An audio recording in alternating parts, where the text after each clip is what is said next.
Bonjour à toutes, je m'appelle Louise. Au quotidien, j'accompagne les femmes ici dans mon cabinet à Saint-Alban en Bretagne, à travers la sagesse ayurvédique, mais aussi à travers la naturopathie. Mais aujourd'hui, j'avais besoin de prendre la parole sur une tendance qui me rend en vrai littéralement folle. Si vous ouvrez Instagram ou TikTok aujourd'hui, vous allez forcément tomber sur ces vidéos qui font des millions de vues. Ça va être la jeune maman, encore dans son lit de maternité, le bébé dans le berceau juste à côté. Et sur ses genoux, on va voir un immense plateau de sushi. Ou alors, on va la voir dans la vidéo cacher un saucisson ou de la charcuterie dans son sac de maternité. Et en légende, on va voir écrit la meilleure récompense après 9 mois de privation. Honnêtement, quand je vois ça, j'ai envie de traverser l'écran et de dire non, arrêtez, stop. En fait, je vous comprends totalement, je vous comprends vraiment tellement. Vous en avez peut-être rêvé en fait, vous avez été frustré de ne pas pouvoir en manger, vous avez eu l'impression d'avoir couru un marathon et vous voulez en fait tout simplement fêter ça. Mais je dois vous dire la vérité. En faisant ça le jour de votre accouchement, vous êtes en train de saboter totalement votre récupération physique et mentale. C'est vraiment la pire chose que vous puissiez infliger à votre corps. Et du coup, dans cette vidéo, je vais vous expliquer avec des mots très simples, sans jargon très compliqué ayurvédique, exactement pourquoi votre corps rejette ça et ce que vous devrez absolument faire à la place pour ne pas vous effondrer la première semaine après votre accouchement. Allez, c'est parti!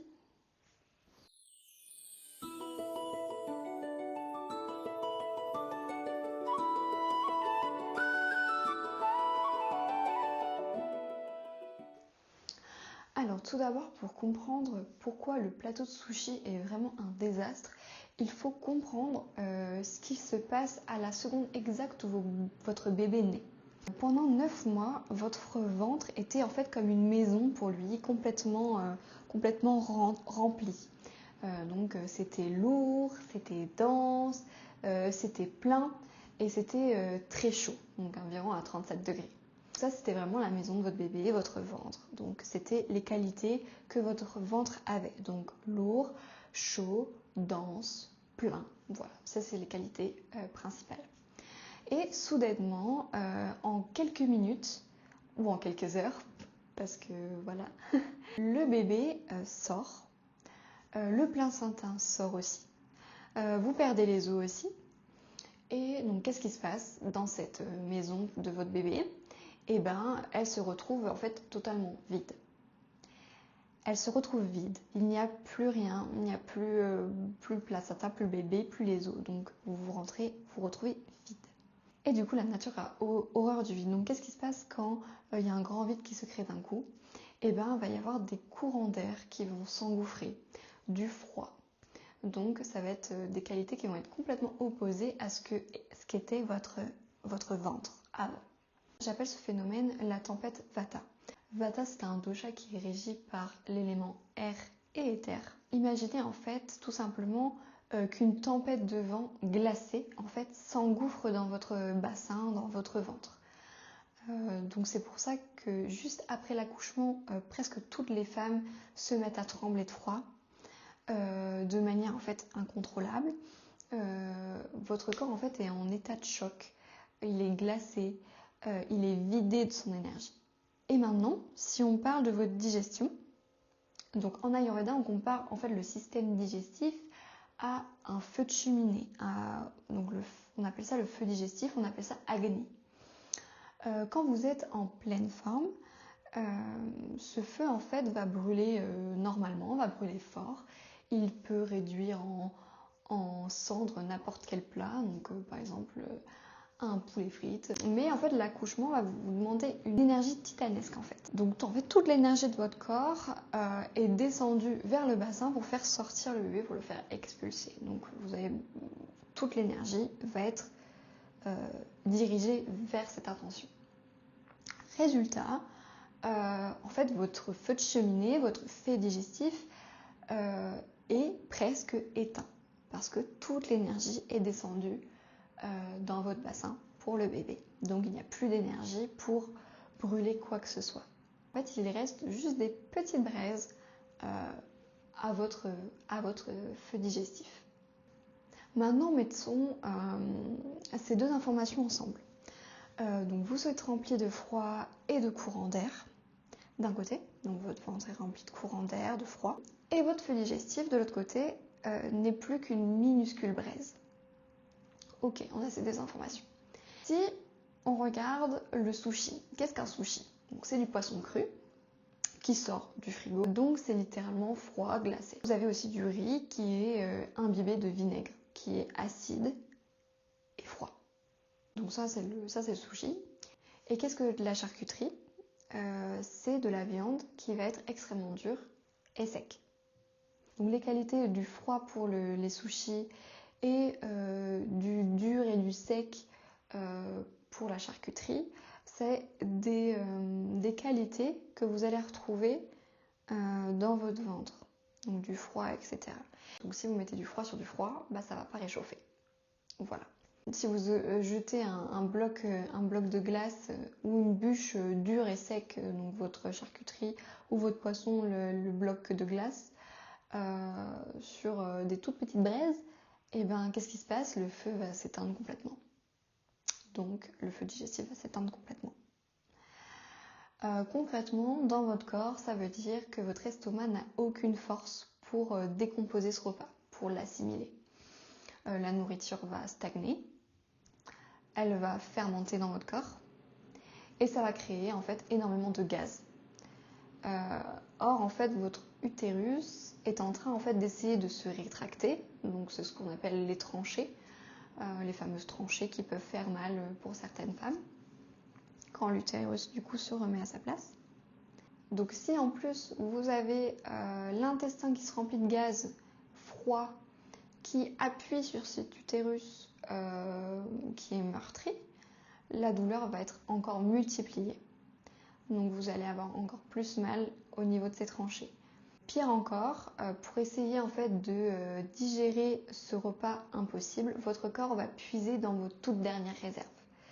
Donc déjà vous êtes à plat après l'accouchement, donc là si vous mangez des choses comme ceci, votre corps va essayer de puiser l'énergie pour pouvoir le digérer complètement.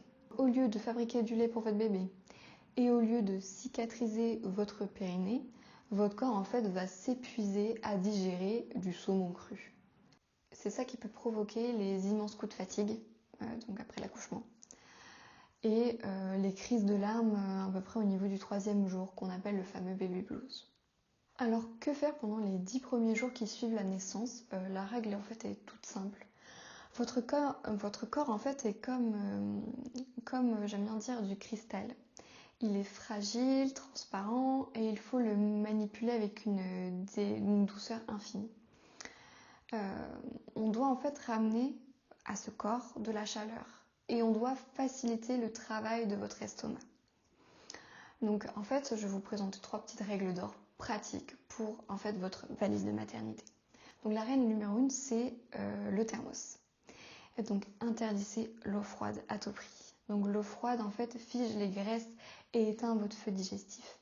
Donc demandez au papa d'apporter un grand thermos d'eau chaude. Ça peut être donc de l'eau chaude tout simplement ou des bouillons d'os mijotés pendant des heures. Ça c'est la chose reine à prendre en postpartum. Ou tout simplement des tisanes douces, donc à base de fenouil ou de cumin, qui va aussi vous aider pour la lactation et pour votre digestion. Donc comme ça on va réchauffer en fait votre ventre, votre utérus. On va réchauffer votre corps pour pouvoir qu'il soit beaucoup mieux. La règle numéro 2, ça va être donc l'alimentation. La règle du zéro effort. Donc votre estomac ne peut rien broyer. Il ne peut rien, très peu assimiler. Il est vraiment à plat, votre feu digestif est à plat. Donc vous devez donc manger des choses qui sont déjà, entre guillemets, prédigérées par la cuisson. Donc comme des soupes chaudes, des compotes tièdes, des purées bien lisses et chaudes, des plats mijotés très longtemps. Donc vraiment zéro crudité, zéro salade, zéro pain dur. C'est vrai que à la maternité, en général, on mange qu'on nous donne Et moi j'ai vécu ça aussi. Et c'est vrai que c'est compliqué quand on vous sert un plat de pâtes avec du fromage ou qu'est-ce que j'ai eu d'autre. Même j'avais eu une tarte au citron par exemple. Ce que vous pouvez faire, c'est quand vous avez ce plat-là, au lieu de le gâcher, vous pouvez le donner au papa. Et le papa, lui, peut ramener la nourriture pour vous. Et la règle numéro 3, la troisième règle, c'est le secret de l'onctuosité. Donc, le corps, quand il est froid, il va être froid, mais aussi sec. Donc, en fait, contre cette sécheresse qui est laissée du coup par la naissance du bébé, il faut lubrifier en fait vos tissus. Donc, il faut ajouter du bon gras chaud partout dans votre alimentation. Ça peut être de l'huile de sésame qui est très bonne, ou même mieux, du ghee. Donc si vous ne connaissez pas le ghee, c'est du beurre clarifié, du beurre qui est enlevé de toutes ces toxines. Et ça, c'est le meilleur gras à mettre partout dans vos soupes, dans vos plats. Ça va vraiment vous aider à limiter cette sécheresse. Ça va aussi réparer votre système nerveux et à faire redémarrer en fait votre digestion en douceur. Donc c'est en voyant toutes ces vidéos, en voyant tant de jeunes mamans s'effondrer d'épuisement à cause de ces mauvaises habitudes, encouragées par les réseaux sociaux et par le monde moderne, que j'ai décidé de réagir. Si vous voulez vraiment préparer votre corps, si vous voulez éviter l'épuisement, favoriser un allaitement serein et retrouver en fait votre énergie sans violence, j'ai mis toute mon expertise dans un guide pratique qui s'appelle 40 jours de douceur, le guide pratique du postpartum ayurvédique.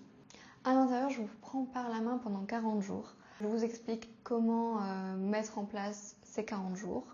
Je vous donne des recettes exactes, donc quel bouillon préparer après l'accouchement, les recettes de tisane aussi, comment aussi réaliser le resserrage du bassin. Et le plus important, j'ai inclus aussi une annexe qui est en fait un carnet de bord. Donc chaque jour, vous avez une petite checklist de douceur à cocher de ce que vous avez réussi à faire et une petite question, donc chaque jour, d'introspection pour libérer en fait un peu vos émotions.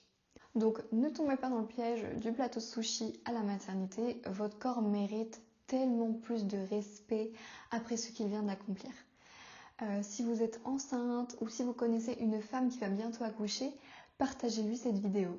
Donc le lien pour télécharger immédiatement l'e-book, donc 40 jours de douceur, est juste en dessous de la description. Prenez vraiment soin de votre feu digestif, ne laissez personne le refroidir. Je vous retrouve très vite sur lafeuvidique.fr et à bientôt pour une prochaine vidéo. Bye!